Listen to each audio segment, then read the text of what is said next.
بسم اللہ الرحمن الرحیم۔ پاکستان ٹوڈے کے ساتھ میں ہوں آپ کا ہوسٹ اقبال شاہی۔ افغانستان کی سچویشن دن بدن بد سے بدتر ہوتی جا رہی ہے۔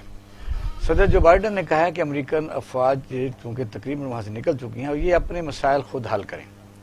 مسئلہ یہ کہ اتنے سال 20 سال وہاں رہنے کے بعد اب وہ وہاں سے جب فوج گئی ہے تو کہ ہمارا اس معاملے سے کوئی لینا دینا نہیں ہے۔ پاکستان نے بھی کہا ہے، پاکستان کے وزیر خارجہ کا باقاعدہ بیان ہے کہ ہماری مصالحانہ کوششیں ناکام ہو چکی ہیں۔ اس وقت طالبان تقریباً ابھی تک 70 شہروں پر قبضہ کرنے کے بعد بڑی تیزی سے پورے ملک میں پھیل رہے ہیں اور سرکاری فوجیں سرنڈر کر رہی ہیں، بختربند گاڑیوں کو چھوڑ کے بھاگ رہے ہیں۔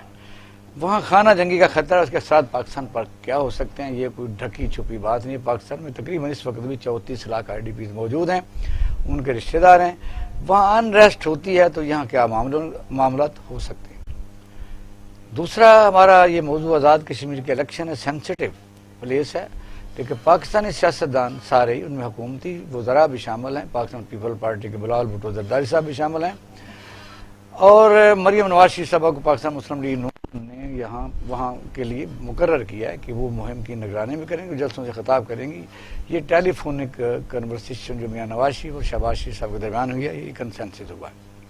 وہاں جا کے یہ کیا کریں گے، جاگن سائی کریں گے، الیکشن تو کم لڑیں گے، آپ کے سامنے ہے یہ بات کہ ایک دوسرے کو کرٹیسائز کریں گے اور پھر لوگ دیکھیں گے کہ جب یہ خود ہی ایک دوسرے کے ساتھ جو تم پیزار ہیں تو ہماری آزادی کے لیے کیا کرتے ہیں۔ اور جوہر ٹاؤن میں جو بم دھماکہ اس کے ماسٹر مائنڈ اور پھر ان کے تانے بانے جن ملکوں سے ملتے ہیں اس کا بھی پتہ چل چکا ہے۔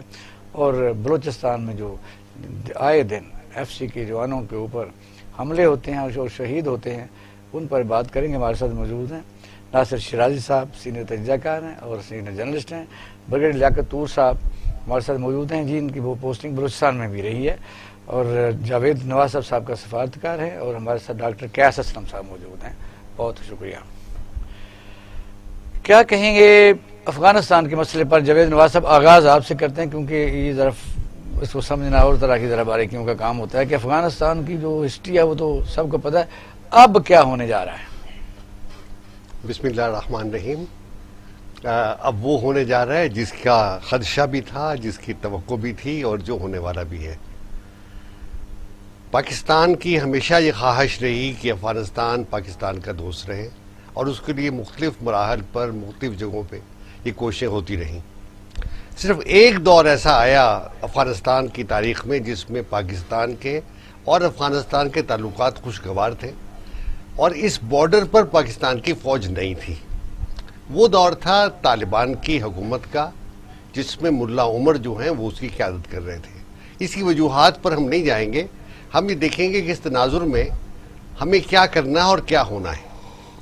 پاکستان کی ہمیشہ خواہش اور پاکستان کی ہمیشہ توجہ جو تھی وہ گلبدین حکمت یار کی طرف تھی، کیونکہ گلبدین حکمت یار پشاور میں رہے، یہیں پلے بڑے، ان کے تعلقات قاضی حسین احمد کے ساتھ اور پاکستان کی مذہبی تنظیموں کے ساتھ بہت گہرے تھے، لہذا لیکن حالات نے ان کو پاکستان کی بجائے ایران بھیج دیا اور وہ ایران جا کے بس گئے۔ اب صورتحال جو میرے لیے جو خطرناک ہے وہ یہ نہیں کہ موجودہ حکومت جو ہے اس کے اور طالبان کے درمیان کیا ہونے والا ہے۔ افغانس کے بارے میں جنرل حمید گل نے بہت خوبصورت بات کہی تھی، انہوں نے کہا تھا you can always rent an Afghan, you can never buy an Afghan. Afghan فوجی جن کی آپ بات کر رہے ہیں وہ اویلیبل ہیں، ان کے پاس اسلحہ بھی ہے، ان کے پاس ٹینک بھی ہے، وہ اپنے ٹینکوں کے اور اسلحہ کے ساتھ طالبان کے ساتھ آپ کیا بھی یہ کہنا چاہتے ہیں کہ افغانستان میں ایک تو جہاں جمہوریت ہوتی ہے، الیکشن ہوتے ہیں، اور دوسرے نمبر پر نان اسٹیٹ ایکٹرز جو ہیں ان جنگوں میں یا اس دہشت گردی کی جنگوں میں کہہ سکتے ہیں، یا روس اور اس کے بعد امریکہ کی موجودگی میں مختلف ایسے گروپ یا دھڑے اور بن چکے ہیں جو رینٹڈ ہیں؟ بالکل رینٹڈ ہیں۔ میں آپ کو جو بات کہنا چاہتا تھا وہ یہ کہ مجھے خدشہ اس بات کا نہیں ہے، کیونکہ جو اس وقت ایگزسٹنگ حکومت ہے یہ غائب ہو جائے گی۔ یہ لوگ امریکہ سے آئے تھے، واپس لے جائیں گے۔ جو بائیڈن نے کہا ہے ہمیں کوئی لینا دینا نہیں۔ اصل جو پرابلم ہوگا وہ گلبدین حکمت یار اور ان کے درمیان ہوگا۔ پاکستان کے وزیر خارجہ نے جو آج بات کہی ہے وہ میں سمجھتا ہوں کہ انتہائی ناسمجھی کی بات ہے۔ پاکستان کی مصالحانہ کوششیں، انہوں نے کہا کوششیں جاری ہیں لیکن ابھی تک دیکھیے پاکستان کو کیا مصالحت کرنی ہے؟ ایک ایگزسٹنگ حکومت ہے جو آپ کے خلاف ہے، آپ کے ساتھ کبھی تعاون نہیں کرنا چاہتی اور آپ کے دشمن ہیں. دو وہاں دوڑے دھڑے ایسے ہیں جو آپ کے دوست ہیں. لہذا آپ کا کام یہ ہے کہ آنے والے وقت میں ان دونوں کے درمیان افہام و تفہیم کریں، ان دونوں کو اسٹیج پہ لائیں اور قوم کا 70 اور 80% طبقہ جو ہے وہ ان کے ساتھ ہوگا. اچھا شرائع صاحب، یہ تو ان کی خواہش ہے کہ دونوں دھڑے ایک دوسرے کے ساتھ بات کریں، ملک کو بچائیں، ملک کو ترقی دیں، ایجوکیشن ہو، امن ہو، وغیرہ وغیرہ. گلبدین حکمت یار پاکستان کے سپورٹ سے وہاں باہر سے اقتدار آئے تھے، یہ صوبائی ہوئی بات نہیں ہے. اب صورتحال یہ ہے کہ اگر ہم یہ کہتے ہیں کہ ہمارا وہاں رول تو بڑا ہی بہت زیادہ ہم نے انٹرونشن بھی کی، سپورٹ کی، آئی ڈی پیز کی دوحہ میں ہم نے فیسیلیٹیٹر کا کردار ادا کیا. اب بھی ان کو ہم نے امریکہ کی مخالفت لے کے FATF میں پھنسے ہوئے ہیں کہ ہم یہاں آپ کو اڈے نہیں دیں گے. اب طالبان اور اس حکومت کے لیے اور ہم کیا کریں گے جو ہم سے خوش ہو جائیں؟ اقبال شاہی صاحب، صورتحال جس طرح نظر آ رہی ہے اس کی انٹرپریٹیشن مختلف لوگ مختلف انداز میں کرتے ہیں. سب سے امپورٹنٹ تو یہ ہے کہ حکومت پاکستان کے اگر پر جلتے ہیں تو کم از کم جو انڈیپینڈنٹ جرنلسٹ ہیں، جو تھنک ٹینک ہیں، ان کو یہ بات کرنی چاہیے کہ ذرا امریکہ سے بھی پوچھیں کہ یہاں لینے کیا آیا تھا. دوسری بات ہم کرتے ہیں کہ اب ہونے کیا جا رہا ہے. درست کہا، بڑی احتیاط کے ساتھ ہم نے بہت تعاون کیا. دیکھیے افغانستان یا افغانوں کے بارے میں اب اگر کوئی یہ سوچتا ہے کہ وہ جمہوریت آئے گی، پھلے گی، پھولے گی، تو میں سمجھتا ہوں اس کی یہ بھول ہے. جمہوریت افغانستان میں اب نہیں آئے گی. طالبان جنہوں نے 20 سال تک بڑی بے جگری سے 40 ملکوں کی فوج کا مقابلہ کیا ہے، امریکہ کے دام کھٹے کیے ہیں، اس سے پہلے روس کو پسپا کیا ہے، وہ جمہوریت پہ بلیو نہیں کرتے. وہ نظام اسلامی کے لیے کوشاں ہیں، پہلے بھی وہ قائم کر چکے تھے. کوشاں تو ہوں لیکن آپس میں جو لڑتے ہیں وہ کون سا اسلامی طریقہ تھا؟ دیکھیے جو لوگ آپس میں دست و گریبان ہیں، دیکھیے ان کی ہمیں تاریخ دیکھنی پڑے گی نا. قبائلی نظام ہے، قبائل میں بٹے ہوئے ہیں. یہ نظام وہاں پہ آیا کیسے تھا؟ یعنی جب ماضی میں ملا عمر آئے تھے تو ذرا اس کی بھی تاریخ دیکھنی پڑے گی نا. بنیادی طور پہ تو ایران کا اسلامی انقلاب تھا. جب وہ اپنے قدم جما چکا تو اس خطے میں کچھ لوگوں نے سوچا کہ نہیں، ہمیں تو ایک اور اسلام چاہیے. لہذا طالبان کو پروٹیکٹ کیا گیا، ان کو عام بھی کیا گیا، ان کو ہر ٹائپ کی سپورٹ بھی دی گئی. تو یہ والی جو سوچ ہے نا، اس پہ ہمیں ذرا غور کرنا. اس کی تو یہ کہتی ہے کہ افغانستان میں ڈومینیٹ جو کرے گا وہ حکمرانی کرے گا، وہاں کمپرومائز نہیں ہوتا. خانہ جنگی مائٹ از رائٹ. جی مائٹ از رائٹ کا جو فلسفہ ہے اس کو ہم نے عملی طور پہ وہاں پہ دیکھا. یہ بات بالکل درست ہے. جو لوگ سوچتے ہیں کہ ہم مختلف گروپوں میں کمپرومائز کرا دیں، ہاں یہ کسی حد تک ہو سکتا ہے. دیکھیے افغانستان جو ہے وہ کئی اعتبار سے ڈیپینڈنٹ ہے ہمارا. اس میں چاہے کھانے پینے کی اشیاء ہوں، چاہے دیگر سامان ہو، زندگی گزارنے کے لیے جو اشیاء ضرورت ہیں وہ ڈیپینڈنٹ ہے، وہ انڈیپینڈنٹ نہیں ہے. افغانستان بہت ترقی یافتہ ملک رہا ہے ایک زمانے. جی وہ تو زمانہ گزر گیا نا. ظاہر شاہ کا زمانہ تھا، اس کے بعد اور کچھ عرصہ، لیکن اس کے بعد وہاں پہ جتنی خانہ جنگی ہوئی ہے، جتنی خونریزی ہوئی ہے، آج وہاں پہ انفراسٹرکچر نام کی جو چیز ہم سمجھتے ہیں کہ ہے، وہ امریکہ نے اپنے مفاد کے لیے بنائی ہے. میسز کے لیے وہاں پہ کچھ نہیں. برکش صاحب کی طرف آتے ہیں، لیکن میں یہ چاہتا ہوں کہ ڈاکٹر صاحب سے ذرا بات کر لیں آپ، پھر اس کو نا ذرا، کیونکہ آپ اس کو زیادہ کر سکتے ہیں. جی ڈاکٹر صاحب کیا کہیں گے، کیونکہ آپ سارے چیزوں کو دیکھ رہے ہیں کہ افغانستان کی ہسٹری 40-41 سال میں لڑتے ہیں، پہلے روس سے لڑتے رہے آپ کے سامنے. مان لیتا ہوں کہ طالبان اس وقت طاقتور ہیں اور شاید 80 صوبوں پہ قابض ہیں، 400 کچھ میں سے. مگر یہ گلبدین حکمت یار بھی اور طالبان بھی یہ پختون ہیں، مگر اوپر کا حصہ جو افغانستان کا ہے وہ نان پختون ہیں اور وہ ان سے ڈرتے ہیں. ازبک بھی ہیں، اور اس میں سب سے بڑی طاقت جو ہے وہ وارلورڈ کی ہے، دوستم کی. اور دوستم نے کئی ہزار مارے ہوئے ہیں طلبا. تو اتنی پیس نہیں آئے گی ان دی کانٹیکسٹ. پھر ہمیں پتہ ہے اس کے اثرات پاکستان کی طرف ڈائیورٹ ہو رہے ہیں، کیونکہ جب وہ لڑیں گے تو لوگ بھاگے بارڈر کی طرف آئیں گے، ہمارے پاس پاکستان کے اوپر بوجھ بڑھے گا، پاکستان کے اندر وہ لوگ انٹر ہو جائیں گے. میرا خیال ہے کہ اب وہ باڑ جو بنا لی ہے ہم نے، اس سے شاید ہم سر باڑ بنانے میں اگر ہزاروں آدمی وہاں سے بھاگ کے ادھر آنا شروع کر گئے تو کیا کریں گے؟ دوست حکومت میں آ رہے ہیں تو کیوں بھاگ کے ادھر آئیں گے؟ بات یہ ہے وہ جائیں گے تو پھر امریکہ جائیں گے نا جنہوں نے ان کو ٹرین کیا ہے ان سچ فورس. بات یہ کہ میں تو آپ نے جاوید نواز صاحب کی بات نہیں سنی کہ وہ رینٹڈ گروپ ہیں, نان اسٹیٹ ایکٹرز ہیں, وہ آپس میں لڑتے ہیں, پیسے لے کے لڑتے ہیں, پیسے دے کے لڑتے ہیں. میں یہی کہہ رہا ہوں نا کہ روس بھی پیسے دے رہا ہے, امریکہ بھی دے رہا ہے. اب تو ٹرکی نے کہا کہ جی میں بھی آنے کو. کیا آپ نہیں سمجھتے کہ وہاں جو اس وقت انٹرونشن ہو رہی ہے خفیہ ہی صحیح, اب امریکہ اگر چلا گیا تو وہ کیا وہاں بالکل ہی طرح چلا گیا. ہندوستان بھی اپنی انٹرونشن کر رہا ہے سچ فور. سو بڑا آپ کو ایکسپٹ کرنا پڑے گا جو بھی اس وقت. جی برگیڈ صاحب کیا کہیں گے, اس وقت پاکستان اندرونی خلفشار کا بھی شکار ہے. یعنی آپ دیکھیں کہ اس موقع پر بھی پاکستان کا جو سیاسی سیٹ اپ ہے وہ دست و گریبان ہے گانے میں بنانے میں, اور یہاں ایسا کوئی نیچرل طریقے سے نہیں سوچا جا رہا. تو آپ کے سامنے یکم تاریخ کو ان کیمرہ بریفنگ بھی ہو رہی ہے, جو بلاول بھٹو زرداری صاحب نے ایک مطالبہ کیا تھا, تو وہ یعنی قومی سلامتی کونسل کا اجلاس, اس میں فورسز اور آئی ایس آئی بریفنگ دیں گے کہ یہ ہے سچویشن. اب کیا کہیں گے کہ یہ تو آگ تو بڑھک اٹھی. تو آپ جمہوریت کی بات کریں, جمہوریت تو چکر ہی کوئی نہیں وہاں. تو جب یہ لڑائی پھیلے گی تو وہ لوگ آخر کا جو ڈومینیٹ کرے گا جو تو وہی کرے گا سب کچھ. بسم اللہ الرحمن الرحیم. جی بات یہ ہے کہ افغانستان کے اندر ایک صورتحال ایسی ہے کہ امریکہ جا رہا ہے, جو امریکہ کے چلا گیا, تھے, اس نے مڈ دسمبر میں جانا تھا بھی چلا گیا. جی تو جو اس کے سپورٹرز تھے اور جو اس کے پروٹیجز جنہوں نے وہاں حکومت بنائی ہوئی تھی, ان کو اب یہ خطرہ ہے کہ طالبان قبضہ کریں گے حکومت کے اوپر, اور عوام اور ان کی جو فوج ہے افغانستان کی جو امریکہ نے بنائی, وہ جوں طالبان پیش قدمی کرتے ہیں توں وہاں پہ جو ملٹری یونٹس ہیں وہ طالبان کے سامنے سرنڈر کر دیتے ہیں. تو یہ ایک سلسلہ جاری ہے. اس کا منطقی نتیجہ یہی ہے کہ وہاں پر طالبان کی حکومت قائم ہو جائے گی. آلریڈی 80% سے زائد افغانستان کا جو دیہاتی علاقہ ہے طالبان کے پاس.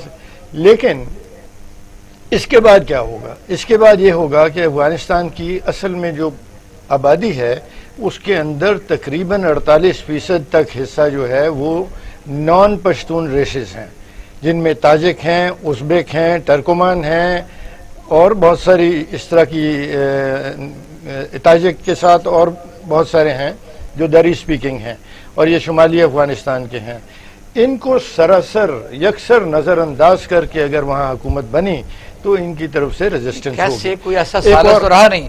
پاکستان نے کوششیں جاری ہیں, لیکن نا امیدی کی بات کی ہے کہ ہم ثالثی یا تصفیہ کرانے میں تقریباً کامیاب نہیں ہو سکے. اس کو اس لیے کہ طالبان کا جو ماضی ہے اور جو ان کے اصول تھے, جو ان کے طریقہ کار تھا, وہ ایک آرتھوڈاکس اور زبردستی کا اسلام نافذ کرنے کا ایک ان کا تھا. عورتوں کی تعلیم بند کر دی تھی, تمام سکول بند کر دیے تھے, اور لوگوں کو درے مار کر ان کا ڈریس ٹھیک کیا تھا, داڑیاں رکھوائی تھیں, اور پھر ان کو درے مار کر ساری دنیا سے تو وہ کٹ گئے, نماز پہ تم آؤ گے نہیں تو ہم تمہیں درے ماریں گے. یہ تو اسلام نہیں ہے میرا خیال میں. اسلام میں تو لا اکراہ فی الدین بڑا کلیئر ہے, اور اگر آپ سیکوینس دیکھیں لا اکراہ فی الدین محمد سلیمان نے یہ فقرہ بولا ہے, جی جو بھی آپ نے بولا ہے, جی انہوں نے جو نئی ایک تھیم دی ہے, اور آپ کو پتا ہے کہ وہ جہاں ڈسکس ہم نہیں کر سکتے, انہوں نے قرآن پاک کو کہا کہ صرف اور صرف, اور کچھ چیزوں کو انٹرپریٹ بھی کیا. یہ تو سعودی عرب میں بھی ابھی یہ چل رہا ہے, لیکن میں یہ کہتا ہوں کہ آپ قرآن پاک کے اندر جو سیکوینس ہے وہ دیکھیں کہ آیت الکرسی پہلے ہے, اور جہاں آیت الکرسی ختم ہوتی ہے اگلا سینٹنس ہے لا اکراہ فی الدین قد تبین الرشد من الغی. تو اللہ تعالیٰ اپنی تمام پاور کو ایکسپلین کرتے ہیں آیت الکرسی کے اندر, اور پھر کہتے ہیں کہ میں زبردستی نہیں کروں گا. پاکستان جو ہے یہ آپ کو پتا ہے کہ ہمارا مغربی بارڈر پہلے کام اینڈ کوائٹ ہوتا تھا, وہاں زیادہ انڈیا بھی ہے, اب ان کے ساتھ اندر انٹرونشن ہے, اسرائیل کی اوپن ہے, امریکہ کی بھی کسی نہ طریقے سے ہمارے دشمنوں کی. پاکستان پر کیا اثرات ہو سکتے ہیں فوری طور پر؟ پاکستان کے پاس وہ انفلوئنس ہے جس کے ساتھ وہاں پر دونوں سائڈز کو انگیج رکھا جائے, اور کوشش کی جائے کہ وہاں پر ایک انٹرنل انسرجنسی کی سچویشن نہ پیدا ہو, اور اس سچویشن کو روکنے کے لیے طالبان کو کردار ادا کرنا ہوگا. میں اس نظریے کا حامی ہوں کہ طالبان کو اکاموڈیشن دکھانی پڑے گی. اگر اکاموڈیشن نہ دکھائی تو جیسے آپ نے کہا کہ وہاں بھارت کا انٹرسٹ ہے, وہاں روس کا انٹرسٹ ہے, وہاں ایران کا انٹرسٹ ہے, پاکستان کا اور امریکہ کا بھی ہے. جو FATF کا اجلاس ایک دن بعد ہونا تھا تو جوہر ٹون کا دھماکہ, اس کے تانے بانے کہاں جا کے مل رہے ہیں. ٹھیک ہے, تو یہ وہاں ان کا انٹرسٹ ہے. اور جو بائیڈن سٹیٹمنٹ دے چکا ہے کہ جی اگر ہمیں ضرورت پڑی تو ہم واپس آ جائیں گے. اور اگر آپ فوجی نقطۂ نظر سے دیکھیں, انٹرنیشنل ملٹری بیلنس کے اسٹیٹسٹک دیکھیں, آپ سے آغاز کرتے ہیں کہ جو اب ہمارا جو آزاد کشمیر کا الیکشن ہے جی یہ 25 تاریخ کو ہو رہا ہے, اور اس سے پہلے تمام سیاسی جماعتیں وہاں جا رہی ہیں, ایک دوسرے کو بلیم کریں گی. کوئی کہے گا جی میاں نواز شریف جب گئے تھے دلی تو وہ نہیں ملے تھے ان کو, ہمارے جو وہاں لیڈران ہیں آزاد مقبوضہ کشمیر میں جو حریت کانفرنس کے یا دوسرے, یہ ان کو کہیں کہ کشمیر بھیج کے کھا گیا ہے. یہ کیسا الیکشن ہو رہا ہے جو اپنے منہ پر یہ کالک ملنے جا رہے ہیں ساری پارٹیاں؟ دیکھیے میرے خیال میں اس الیکشن کو فیئر اینڈ فری ہونا چاہیے. اس کے اندر کیسے ہو؟ وہ تو الیکشن کمیشن کی آپ ذمہ جب داری پہلے ہے. یا بلاول کا بیان ہے کہ حکومت ہم بنائیں گے اور ان کے 8 بندے کھڑے ہیں. اب یہ جو اس قسم کی باتیں کرتے ہیں, ان کا جو آپ نے بات کی کہ صرف 8 بندے کھڑے کیے ہوئے ہیں تو حکومت کیسے بنائیں گے پھر؟ یہ تو سیاسی آپ شعبدہ بازی ہے. لیکن حقیقت میں وہاں میں یہ سمجھتا ہوں کہ آزاد کشمیر کے اندر فیئر الیکشن ہونا چاہیے, اور فیئر الیکشن کے بعد جو بھی حکومت بنے سب کو اس کو بلکہ میں تو سمجھتا ہوں کنسنسس کر کے بڑی نازک صورتحال ایسی کو مشترکہ حکومت بنا لیں. ایک بڑی نازک اور پیچیدہ صورتحال ہے کہ پاکستان جب انہوں نے ضم کیا کشمیر کو اپنے اندر تو ہم نے کوئی ایسا جوش و خروش اس وقت نہیں دکھایا. پھر ہمیں آفٹر تھاٹس آئے اور پھر ہم نے کہا کہ نہیں یہ غلط ہے, اور جب تک وہ اس کو ختم نہیں کریں گے ہم ان سے ٹریڈ شروع نہیں کریں گے. تو کشمیر کی ایک بڑی سینسیٹیو سچویشن ہے, انٹرنیشنل ایشو ہے, جس کے اوپر اقوام متحدہ کی متعدد قراردادیں ہو چکی ہیں, جس کے اوپر پاکستان اور بھارت کے درمیان 3 مرتبہ بلکہ 4 مرتبہ جنگ ہو چکی ہے. تو ایسے ان حالات میں مقبوضہ کشمیر میں جو انڈیا نے 370 یا 35 کیا ہوا ہے, تو وہ لوگ جہاں ہمارا مقابلہ دیکھیں گے 25 تاریخ تک جی تو وہ ان کی کیا مدد کریں گے؟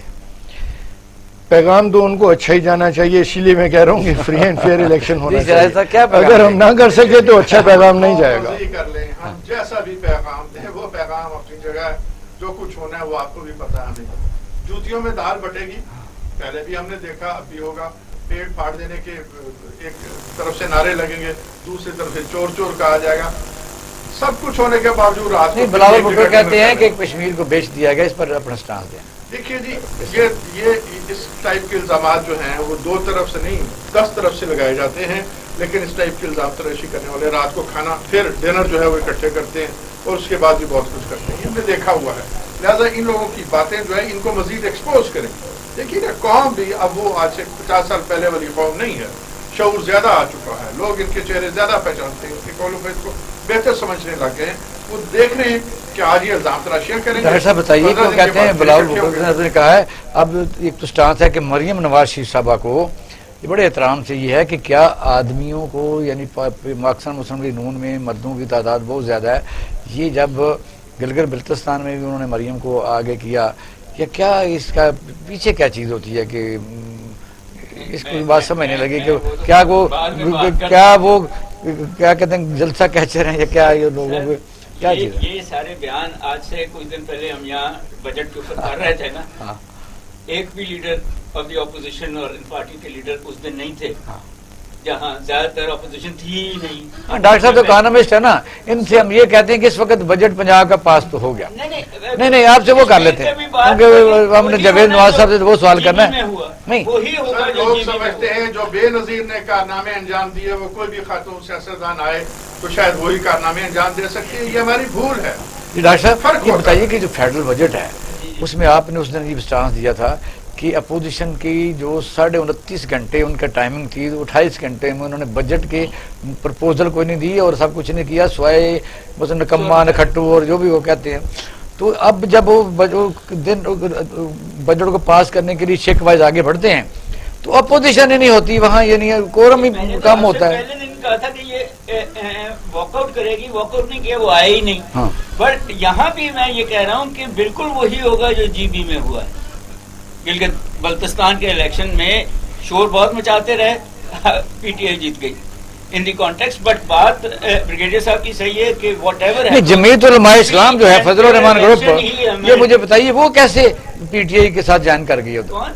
جی جمعیت علماء اسلام آزاد کشمیر کے الیکشن میں پی ٹی آئی کے ساتھ انہوں نے الائنس کیا. سیاستدان ہے جس دن مرضی ادھر سے ادھر ہو جائیں. انڈے دے بچے دے. جی جاوید نواز صاحب، آپ دیکھ رہے ہیں کہ جمعیت علماء اسلام نے وہاں الائنس کیا، اور پھر جب سندھ میں الیکشن پچھلے دن ہوئے ہیں اندرون سندھ، انہوں نے پی ٹی آئی کے ساتھ الائنس کیا. مسلم لیگ نون کو نکالنے کے لیے پاکستان پیپل پارٹی اور پی ٹی آئی نے بلوچستان میں الائنس کیا، اور پنجاب میں سینیٹر کے لیے ان اپوز کرنے کے لیے پاکستان جو ہے مسلم لیگ نون اور پی ٹی آئی نے الائنس کیا، یعنی وہ اکٹھے ملے. یہ کیا لوگوں کو دکھانا چاہ رہے ہیں؟ یہ کچھ نہیں دکھانا چاہتے. یہ ساری گیم جو ہے وہ پاور گیم ہے.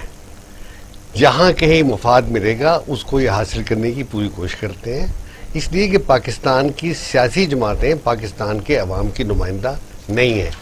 پاکستان کے جن لوگوں کو آپ کینڈیڈیٹ بناتے ہیں وہ پاکستان کے اس خلقہ کا کینڈیڈیٹ نہیں ہوتا. لیکن ہمارا ایک نظام ہے جو ہم پہ مسلط کیا گیا ہے. ہمیں کہا جاتا ہے کہ سفید یا کالے کس کو آپ نے سلیکٹ کرنا ہے. کچھ لوگ کالے کو پسند کرتے ہیں، کچھ سفید کو پسند کرتے ہیں. دیکھیے، آزاد کشمیر کی صورتحال کے مطابق یہ بہت ضروری ہے کہ ہم وہاں دنیا کو ایک اتحاد اور اتفاق دکھائیں. ہم دنیا کو دکھائیں کہ یہاں پاکستانی قوم جو اتفاق سے ہے. لہذا اس کے لیے ضروری ہے کہ آپ پرپورشنیٹ ریپرزنٹیشن کا جو قانون ہے، اصول ہے، وہ نافذ کریں. اس کے بعد جو بھی لوگ منتخب زیادہ ووٹ لیں ان کو ملا کے جی متناسب نمائندگی کے طور پر جیسے کہتے ہیں. جی بالکل. اس سے کیا ہوگا کہ آپ ایک ایسی حکومت فریم کر سکیں گے جو دنیا کے سامنے ایک یونائٹڈ سٹینڈ لے گی. اور یہ کنٹینیوس ہونا چاہیے، کیونکہ کشمیر جو ہے وہ ہمارا ایک ایشو ہے. وہاں ہمیں جنگ لڑنے کے بجائے وہاں صلح اور آتشی کا پروگرام لانا چاہیے.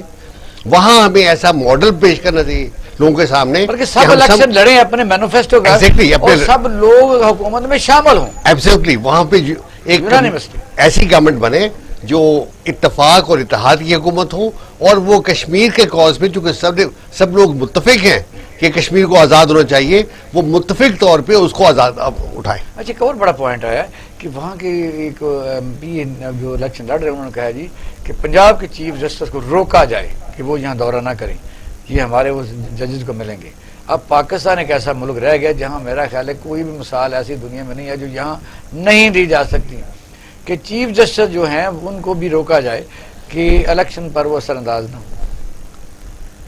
پاکستان کا اگر آپ صحیح انالیسس کریں تو معاملات بہت ہی تشویشناک ہیں. جس زمانے میں پرویز مشرف صاحب تھے، انہوں نے ایک انٹرویو میں یہ بات کہی تھی کہ عمران میرے پاس آیا، 25 سیٹیں مانگ رہا تھا. میں نے پتہ کیا تو اس کی 5 بنتی تھیں. الیکشن ہوا تو اس کو 1 ملی. میں نے کہا عمران تمہارا یہ مقام ہے. تو یہ سارے فیصلے جو ہیں پاکستان میں، انتخابات ہوتے ہیں، ہم ووٹ ڈالنے جاتے ہیں، لیکن فیصلے اس سے بہت پہلے ہو چکے ہوتے ہیں، ترتیب بھی بن چکی ہوتی ہے. میں تو اس کی فیور میں ہوں. اب چونکہ قوم سرنڈر کر چکی ہے اور یہ ایک باقاعدہ ٹیسٹ ہو چکا ہے کہ جو فیملی ہے وہ بن چکی ہیں، انہیریٹنس ہے، وراثت ہے، دادا ہے، والد صاحب ہے، پوتا ہے. تو کیا یہ ضروری نہیں ہے کہ الیکشن کے بغیر ہی آپس میں یہ طے کر لیں تو لوگ بیچارے جوتے نہ کھائیں، یعنی ایک دوسرے کی مخالفت نہ کریں، ایک دوسرے کا رشتے نہ ٹوٹیں، سر نہ پھڑوائیں، قتل و غارت نہ ہو. تو یہی آ رہے ہیں تو ان کو ایسا کوئی شیئرنگ نہیں ہو سکتا. بہت ٹھیک بات کہی آپ نے. یہ بھی ایک حل ہے. اصل حل جو ہے وہ جمہوریت ہے. وہ یہ ہے کہ کانسٹیٹوئنسی کے لوگ جس طرح امریکہ میں پری پولنگ وہ کرتے ہیں، پرائمری جس کو کہتے ہیں، اس کے اندر وہ ووٹ دے کے اپنا نمائندہ خود منتخب کرتے ہیں.